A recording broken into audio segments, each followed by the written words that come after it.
The last thing I remembered from my former life was the wind in the North Tower. It howled through the stones like a wounded beast, slicing at my skin, stealing my breath.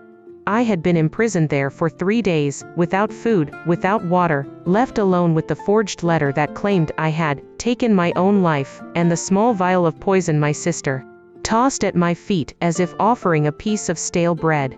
I swallowed it because I had no strength left to resist. When my vision blurred, I saw her, my elder sister, Selena, wearing my mother's pearl necklace, the one I cherished most. She smiled faintly, almost affectionately. "Eleanor," she murmured, "you must understand. You were simply too easy to deceive."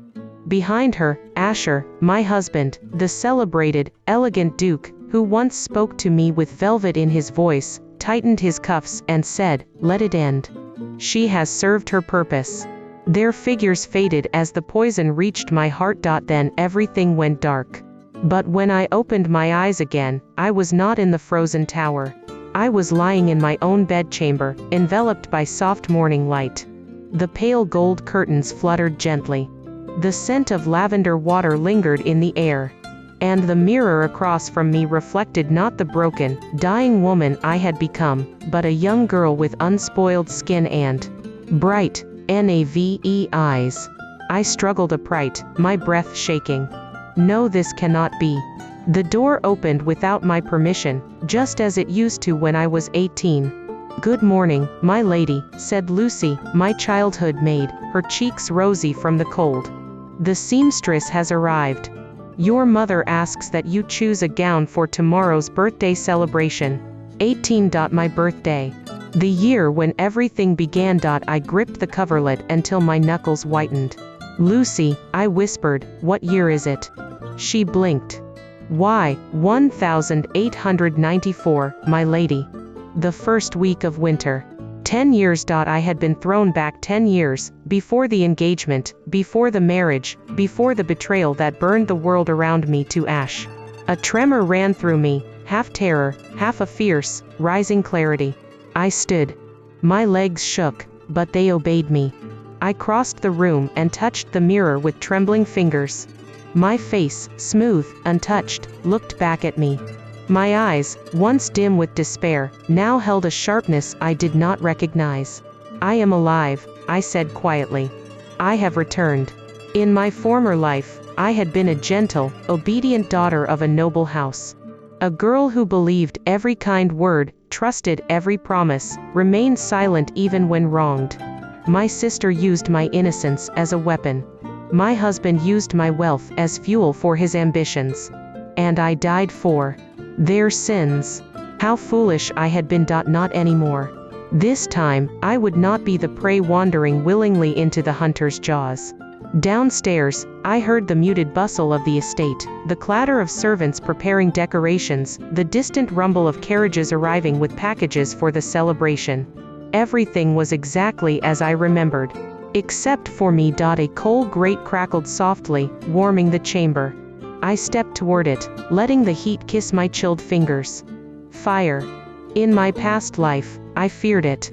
But now the warmth awakened something in me, a purpose forged in the cold of the North Tower. This world owed me justice. No, I owed it to myself. I walked toward the window. Snow drifted gently outside, cloaking the garden in white. Somewhere beneath that serene surface lay paths leading to betrayal, loss, and death. But this time, I saw them clearly. Selena. Asher. The lies they wove together. If fate had granted me another chance, it was not for forgiveness. It was for vengeance. I drew a long breath, and whispered to the winter air.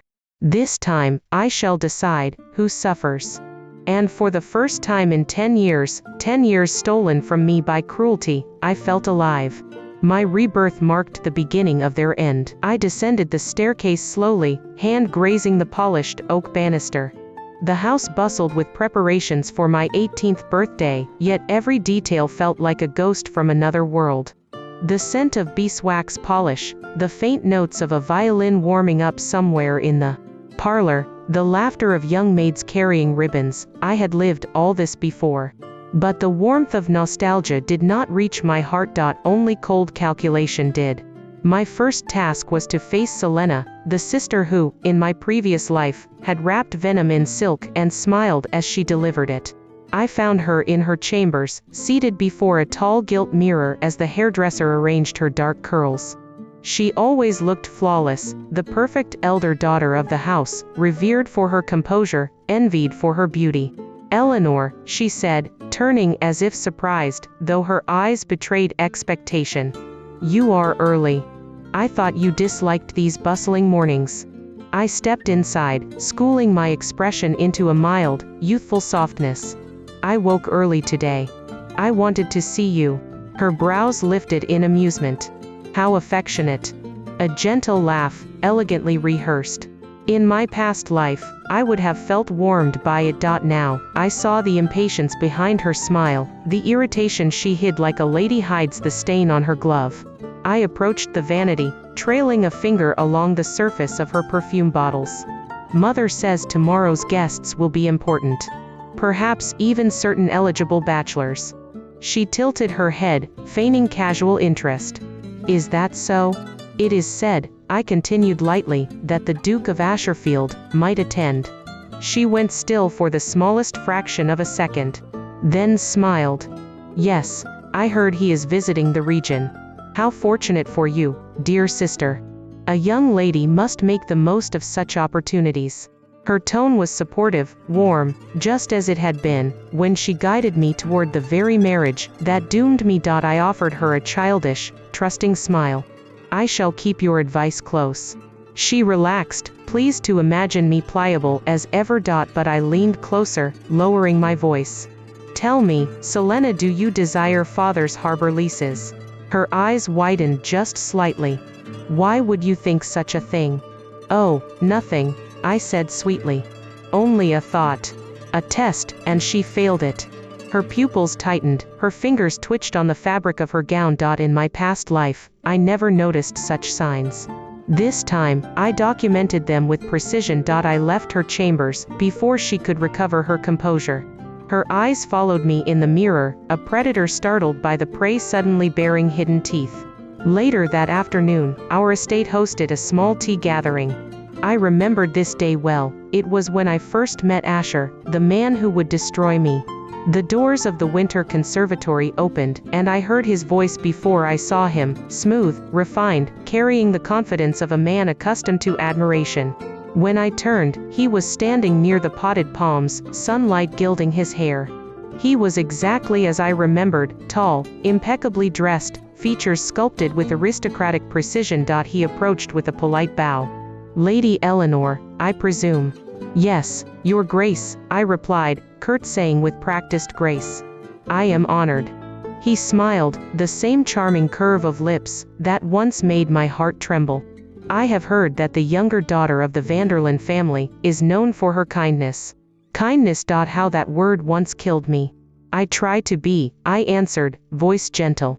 "But I am afraid kindness alone is rarely enough." A murmur of something unreadable flickered in his eyes. He offered me his arm. "May I escort you to your seat?" In my last life, I accepted eagerly. Now, I placed my hand lightly upon his sleeve only because the world expected me to. As we walked, I felt his attention on me, evaluating, measuring. Asher was a man who studied others the way a merchant studies coins, for value, not for soul. At the tea table, he engaged me in polite conversation. Questions about my interests, my studies, my duties at the estate. He spoke gently, as if encouraging a timid creature to come closer. But I noticed the small tells. The way he assessed the conservatory's architecture. How he listened intently when father mentioned the harbor's rising profits. How his gaze briefly flicked to Selena when she joined us, quick, discreet, familiar. I remembered that look. I had not recognized it back then. Now I saw it clearly, a silent communication, a hidden understanding. Selena greeted him with a polite smile. His answering nod was too measured, too controlled. They had met before today. Of that I was certain. And I had been the only one ignorant of it. The tea gathering ended as daylight softened. Asher took my hand, bowing elegantly. "Lady Eleanor, I hope to speak with you again soon." Of course, Your Grace, I murmured. Selena stood at the far end of the room. Our eyes met. Her smile did not reach her eyes. I turned away before mine revealed the storm gathering beneath. That night, standing alone in my chamber, I stared at my reflection in the darkened window. Selena's secrets. Asher's ambitions. The fragile illusion of harmony that had once been my entire world. All of it now lay before me like a map. And I, reborn from the grave, would choose every path with care. If they hid daggers behind silk, then I would sharpen mine behind a smile. Tomorrow, the true game would begin. The following morning dawned pale and cold, with a thin sheet of frost clinging to the manor's windows. I spent a long moment watching my breath cloud the air before stepping away from the glass. Today would mark the first deliberate step in my plan, subtle, harmless in appearance, but enough to change the course of fate. I made my way toward Father's study. The corridor smelled of pine wood and the faint smoke from the downstairs hearth. Every footstep echoed with memories I had once ignored. Father was seated at his heavy walnut desk, spectacles perched low on his nose, reviewing ledgers with the concentration of a seasoned statesman. In my past life, I had taken this sight for granted. Now, a sting tightened my throat. Father, I greeted softly. He looked up, surprised. Eleanor. At this hour. I folded my hands before me. May I speak with you? He gestured for me to sit. His eyes, so steady and kind, studied my face with paternal concern.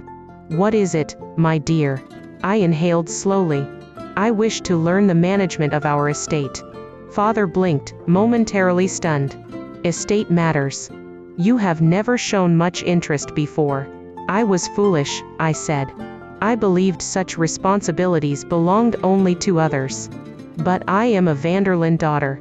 I should not remain ignorant. His expression softened with pride. Eleanor, your willingness pleases me more than you know. He closed the ledger and tapped it lightly. If you are certain, we shall begin at once. A warmth, not of nostalgia, but of gratitude, flickered in my chest. In my previous life, I lost him before ever proving I was worthy of his trust. This time, he would know. We spent the next hour studying harbor tax records, salt mine yields, merchant contracts. In my past life, I would have felt overwhelmed. But now my mind absorbed every detail like a parched field drinking rain. Father observed me quietly. You understand this far more quickly than I expected. I smiled faintly. I have had time to reflect on my duties. 10 years. 10 long, wasted years. Just as we finished, a knock sounded. Our butler, Mr. Avery, bowed. My lord, Lord Costell's carriage has arrived. I froze. Leon Castell. The man who, in my former life, had been the single flicker of light, in my darkest hour. Father brightened. Splendid. The young lord wished to review the upcoming land treaties. Then he turned to me. Eleanor, would you join us? It may be instructive. I nodded, though my pulse quickened. We met Lord Leon in the entrance hall. He had just removed his gloves, standing tall and composed beneath the chandelier's pale glow. His presence was quieter than Asher's polished charm, yet carried an unmistakable steadiness, like the calm center of a storm. He bowed slightly. Lady Eleanor. Hearing him speak my name again stirred something deep within me. Lord Leon, I returned, dipping my head. He studied me for a brief moment, long enough to sense that I was no longer the same timid girl he once knew. His gaze sharpened, curious. Father welcomed him warmly. Come to the study. We walked together, and as Father busied himself with documents, Leon stepped closer, voice low enough for only me to hear. You seem changed, Lady Eleanor. I forced a polite smile. Do I? Yes. He watched me with unsettling insight. Your eyes. They no longer look away. I nearly faltered. In my past life, I could never meet anyone's gaze, not after years of betrayal, that hollowed out my courage. Now, I met his fully. Perhaps I am growing up. Leon did not smile, yet something softened in his expression. If that is the case, I am glad. The study discussion began, revolving around trade routes and land disputes. I listened intently, interjecting only when appropriate. Each time I spoke with quiet certainty, I felt Leon's eyes on me, assessing, approving. At one point, when Father stepped out to retrieve an old treaty, Leon leaned toward me. "Eleanor," he said, voice nearly a whisper, "I advise caution around the Duke of Asherfield." My breath stopped. He continued, gaze unwavering, "He is not a man who acts without motive." So he had noticed, years earlier than in my last life. I replied gently, "Thank you for your concern, my lord. I shall be careful." But inside, a storm swelled. Leon was already suspicious. And I would need such eyes. Allies who saw beyond polished surfaces. Later, as he prepared to leave, he paused beside me in the hall. "If anyone ever troubles you," he said quietly, "you need only send word." In my previous life, I had never done so. Pride, or fear, kept me silent until it was too late. This time, I bowed my head. "Your kindness is deeply appreciated." His gaze lingered, steady, solemn, before he departed into the winter air. That night, I spread every ledger, map, and contract across my writing table. Candlelight trembled over ink lines and seal stamps. Slowly, carefully, I wrote the first entries of my new ledger. Step 1. Take control of the estate's finances. Step 2. Limit Selena's influence over Father's decisions. Step 3. Identify Asher's weaknesses. Step 4. Seek allies. Trust no one blindly. In the silent glow of my room, the truth crystallized. In my last life, I had walked into a trap with open arms. In this life, I would weave a snare of my own. And they, Selena and Asher, would be the ones who never saw it coming. The day of my birthday ball arrived with a sky the color of pale steel. Snow drifted lightly across the courtyard as carriages rolled in, their wheels crunching over frost.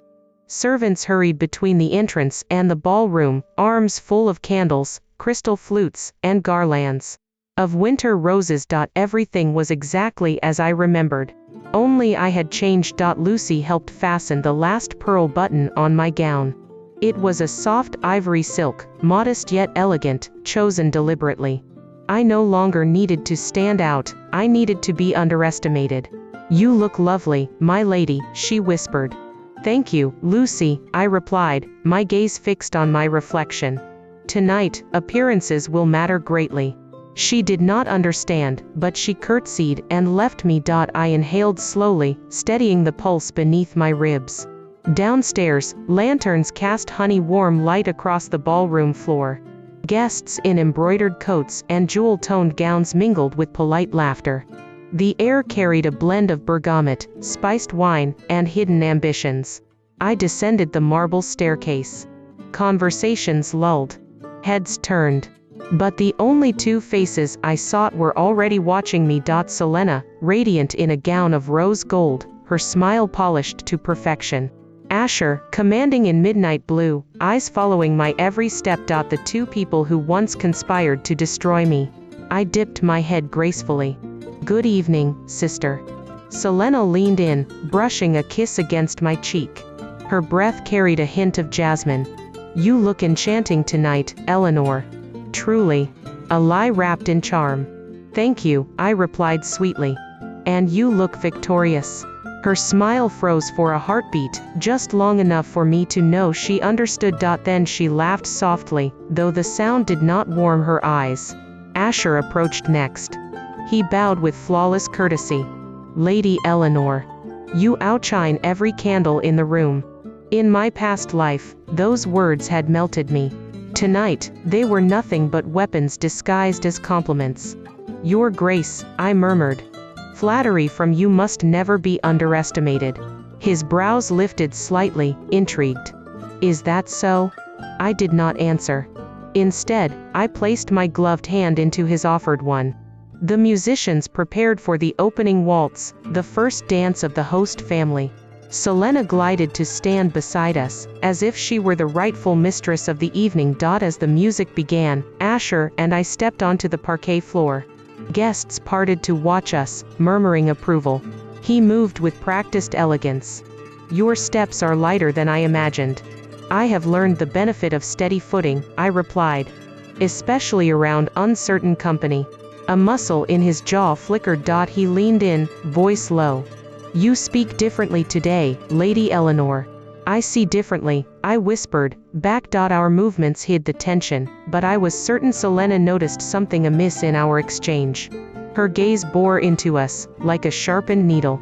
As the waltz ended and applause filled the room, I extracted my hand gently. Thank you for the dance, Your Grace. May I request another later this evening? He asked. I smiled with immaculate grace. We shall see if my schedule allows. Asher was not a man accustomed to uncertainty. And the slight narrowing of his eyes told me my unpredictability had unsettled him. Good. The rest of the evening unfolded under a veil of manipulation. I navigated conversations with a careful blend of innocence and insight. Nobles who once ignored me found themselves disarmed by my charm, others whispered that I had grown, remarkably poised. But it was Selena who interested me most. Throughout the night, she drifted from group to group, weaving her influence with silk and venom. Every time Asher engaged me in conversation, her gaze sharpened.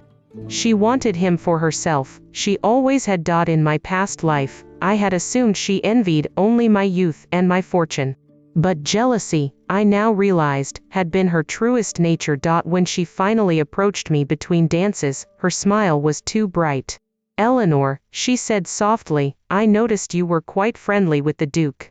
As any polite lady should be, I replied. Her fingers tightened around her fan. Be cautious, dear sister.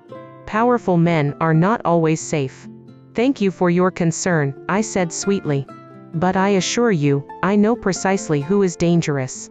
Our eyes locked. Her mask slipped, just briefly, revealing calculation beneath. She excused herself soon after, but the message remained. Selena would not let her prize be taken easily. Near the end of the evening, I stepped onto the balcony to breathe the cold night air. Snowflakes drifted under the moonlight, soft as whispers. Footsteps approached. Lady Eleanor. I turned. Leon Castell stood in the doorway, his expression unreadable. My lord, I said, dipping my head. I did not expect to see you here. I arrived late, he replied, stepping into the snowlit balcony. But I wished to offer you my congratulations. His voice held no flattery, only sincerity, a rarity in this house. Thank you, Lord Leon. He studied me quietly. You handled yourself well tonight. I smiled faintly. I have learned to observe more than I speak. And yet, he said, lowering his voice, I fear you are surrounded by people who do not deserve your trust. A chill that had nothing to do with winter brushed my skin. Is that concern for my well-being, my lord? I asked. Yes. A single word, firm and unyielding. In the moonlight, with snow gathering on the balcony rail, I felt something shift. A reminder that in my former life, he had been the only one who fought for my innocence. Tonight, he stood before me again, earlier than fate once allowed. Eleanor, he murmured, if ever you need an ally, you need only call upon me. I breathed out slowly. My lord, I said, meeting his steady gaze, in this house, I suspect I will need one sooner than you think. He bowed his head slightly. Then I shall be ready. The snow fell softly between us, covering the world in white. Inside, the music swelled. But here, on the balcony, my strategy crystallized into certainty. The game had begun. And unlike last time, I was no longer an AVE pawn. The morning after the ball, the house was quiet in a way that felt deceptively peaceful. Servants moved with hushed steps, clearing the remnants of last night's festivities. Snow still clung to the hedges outside, and pale winter light seeped through the tall windows. I dressed with deliberate simplicity, tying my own ribbons instead of asking Lucy's help. Today was not a day for softness. I had work to do. When I entered the breakfast salon, Father looked up from his newspaper. Good morning, Eleanor. Rest well after the celebration. Quite well, I replied, taking my seat.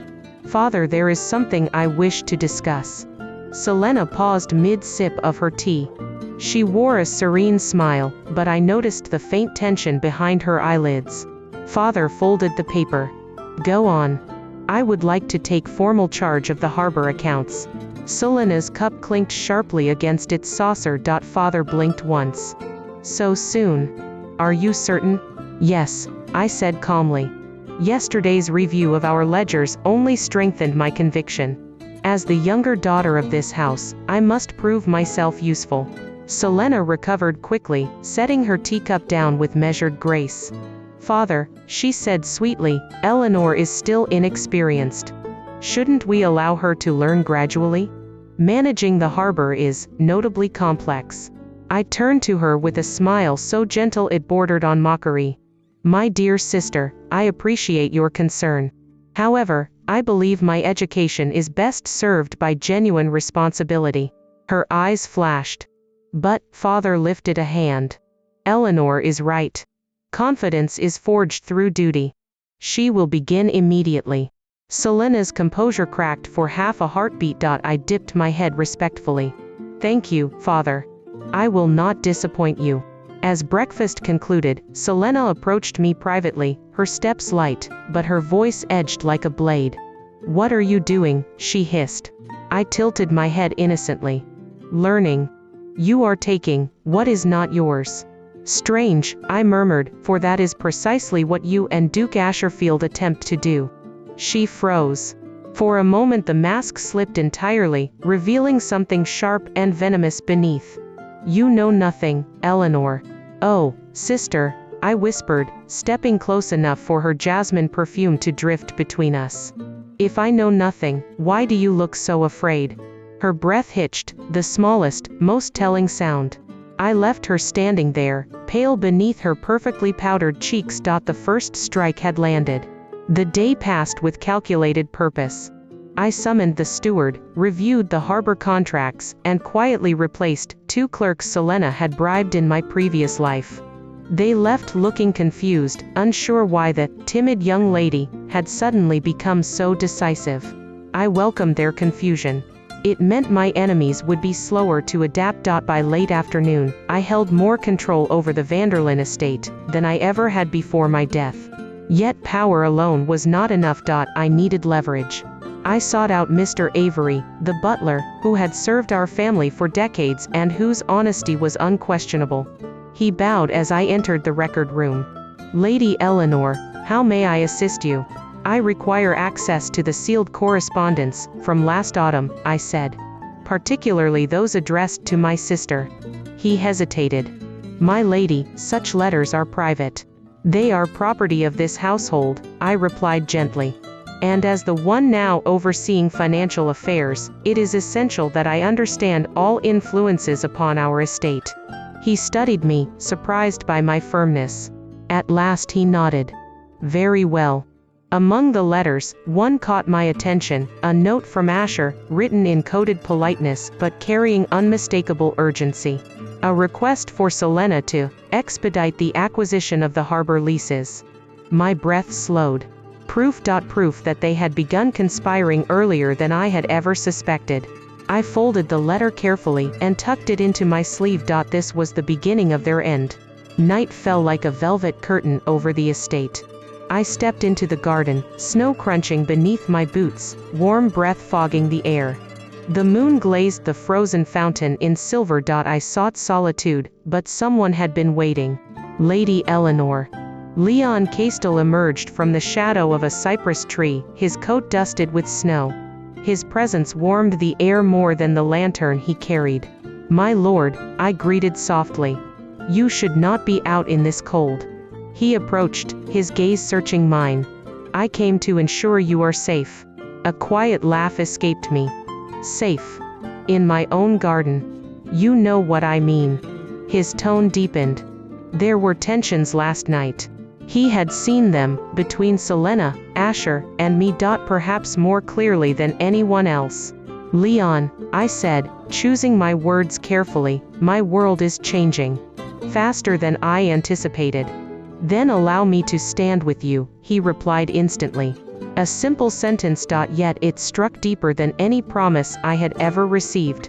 But I could not lean on him, not yet.